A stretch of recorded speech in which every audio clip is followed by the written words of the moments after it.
What's up, guys? Welcome back to another video. This is the part of the video where I normally say, yeah, today we're going to be working in the shop, I'm going to be doing this and this and this, and I'll be honest, I don't even know what I'm going to be working on today. We've been waiting for a ton of parts. There's just a hodgepodge of different things to be working on. New springs on the back of the car. We got our new motor plates made. Lots of news as far as the engines go.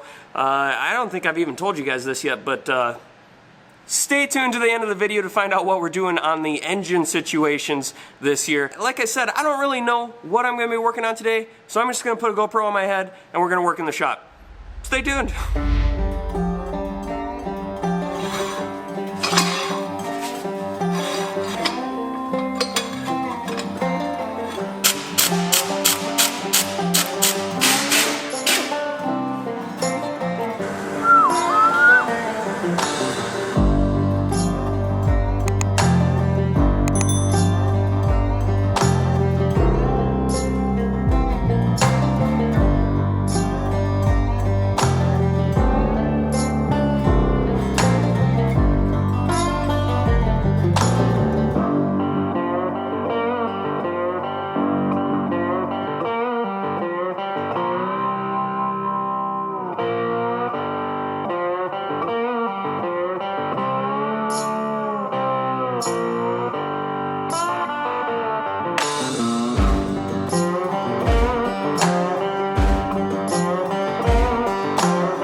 There we go.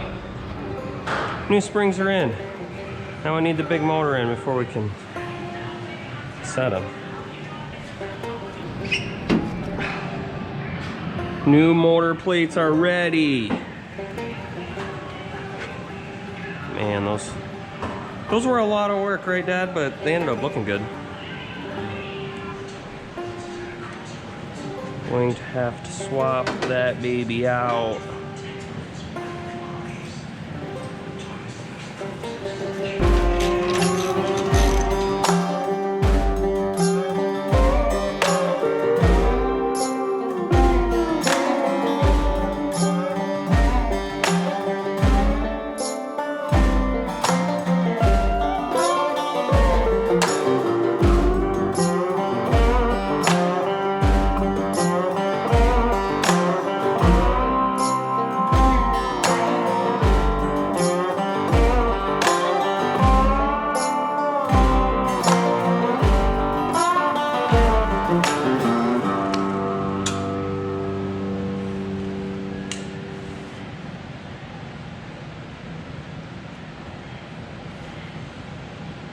Alright, so the reason we have a new rear motor plate here is because you can see these cracks. I don't know if you can see that, but this side's really bad. You can see where the motor plate was starting to crack. So there's actually nothing different between these two motor plates other than the color. And that set, this one here doesn't have any crack in it. So that's the whole reason for the new rear motor plate, or mid plate, or whatever you call it. Probably should have drilled these holes before we painted it, but the old man was painting black one day and it's like, all right, let's get it black. Probably would have turned out a lot nicer if I would have drilled those holes first, but it is what it is. This is what we got. Throw it in here.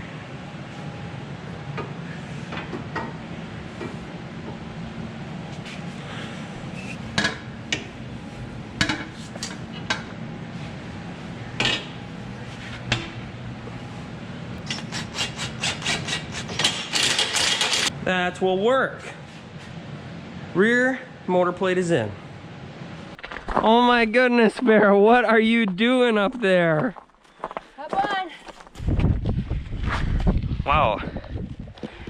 This looks scary. What do you mean? Sit your butt down. Okay. It's perfect.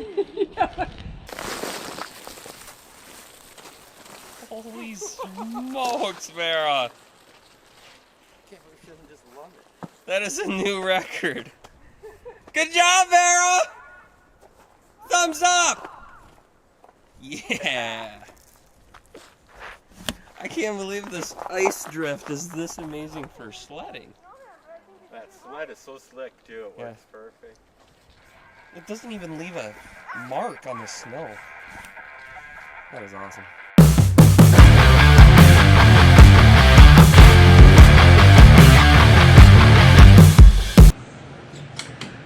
Two-handed shifter. Jesus Christ. I hate that shifter.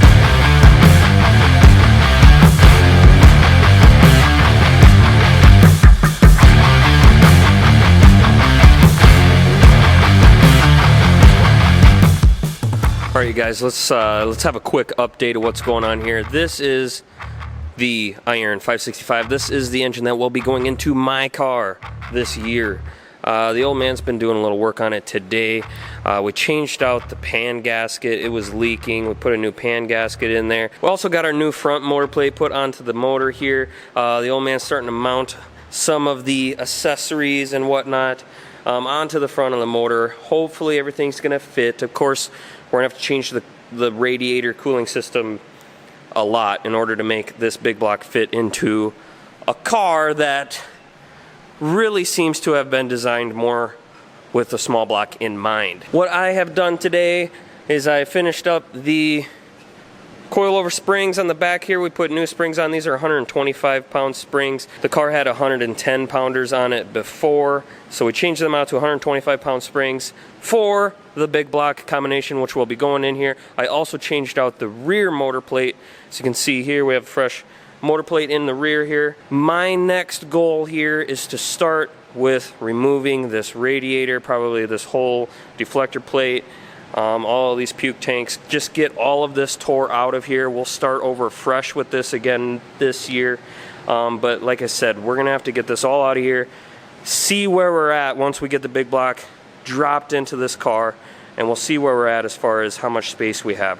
Of course, the ignition box, as you can see here, will eventually be moved because we have that brand new K&R Super Duty wiring kit. Check it out, you guys. This Super Duty wiring kit comes with absolutely everything you need, all the way down to the zip ties. You get a bag of different zip ties and connectors, everything, heat shrink, everything you need. You get this awesome switch panel. This is the relay board in here. I don't have it opened up yet, but the wires themselves, check this out. The wires themselves are labeled RPM switch, 2-step. There's a wire in here. Everything's just clean, divided out already. Accessory wires, 10 gauge power wires. Here's some more accessory wires. It's labeled out for you. Fuse panel power, 8 gauge, 14 gauge ground. Here's everything you need in one box. And the best part, check it out. Look at this laminated wiring diagram. This is a door car side. Flip it over. Dragster application. How convenient, how nice is that? It has pictures on the wiring diagram. Could not be much easier to follow. So, I am not the smartest guy when it comes to mechanical type stuff on my race car. That's why I have the old man keeping my hot rod on the track.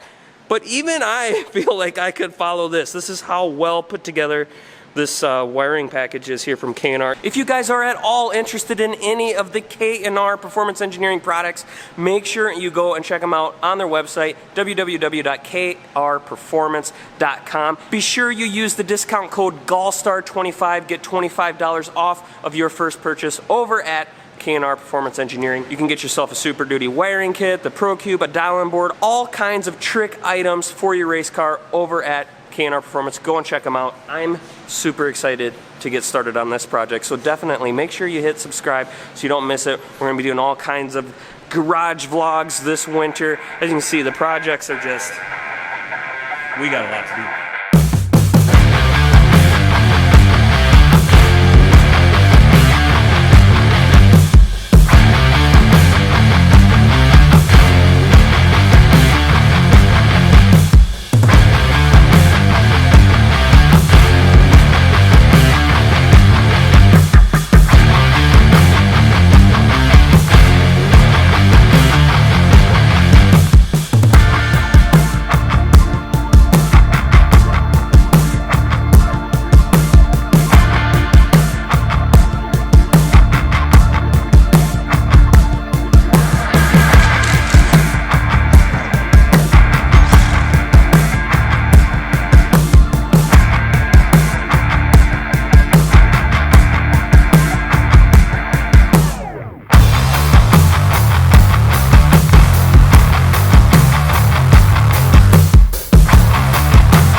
it hits.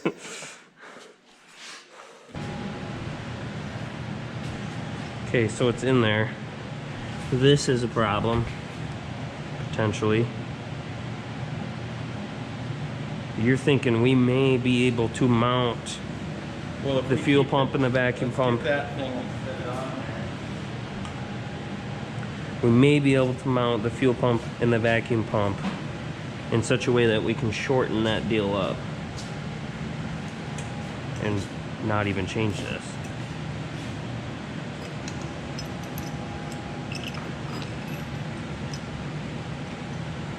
You got this fitting is kind of going to require some sort of an elbow though. Yeah.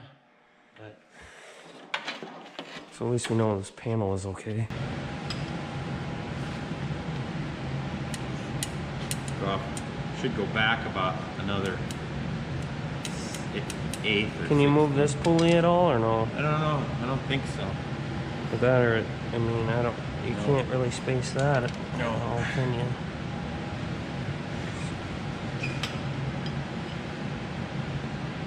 It's pretty close. It would work. But I think, see, we can just trim this off if we have to. Yeah. Or we could turn this around. We took that washer out. Oh yeah, because that's just another one of these things. Yeah, that's just a guide. Just So take if we that. take that out, it'd be perfect. Golden. So That means I have to wiggle this thing off of this corroded Well, shaft. clean this up good. It'll come off Take it easy. in that parts washer with the little Scotch-Brite. Alrighty.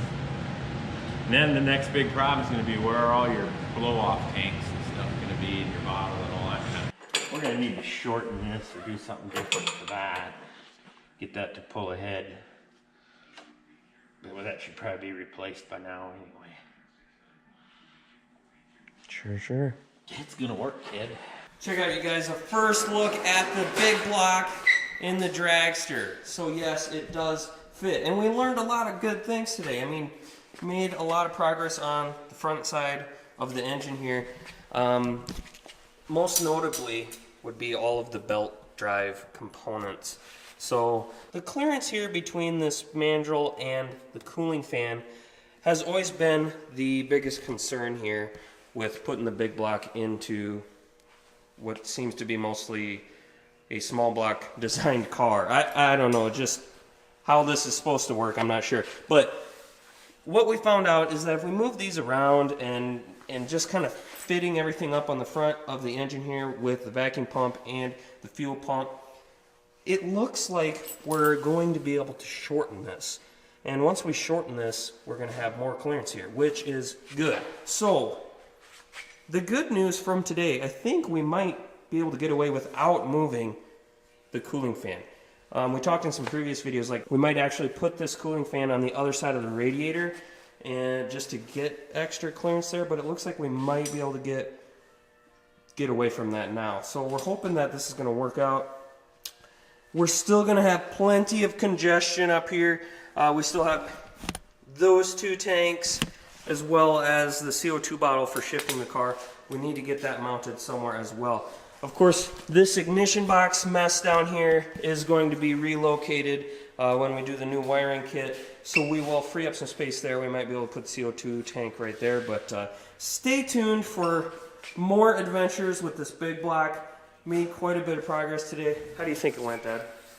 Happy. Looks like things are going to work out. Happy. And I kind of hinted at the beginning of the video, and we haven't told them anything about it, but Dad, you want to tell the people what's going on with your car this year? Because the last they heard is that there's an aluminum 565 going to be in it. No, it's going to be an iron block 582, but it's going to be a headhunter motor instead of the BB3 motor, so it should be slightly better. I don't think it'll be a huge difference over my 565s, maybe a 10. So I got to give the old man some grief here because he's the guy in all the videos that says, I don't think you have to be the fast car. I don't think you have to be the fast car. Has nothing to do with the reason why I knew he was going to say that. But he got a really good deal on it, right? And it's a really good piece. And that's why you ended up with it. You didn't end up with it because you wanted to go faster. But lo and behold, you're going to be faster this year. Faster than this, for sure. I just had to give him some grief. So stay tuned, more information coming about that. We're gonna be working in the shop, doing a lot more videos this winter. Thank you for liking, commenting, subscribing, doing all the things. Catch you guys in the next one. Later.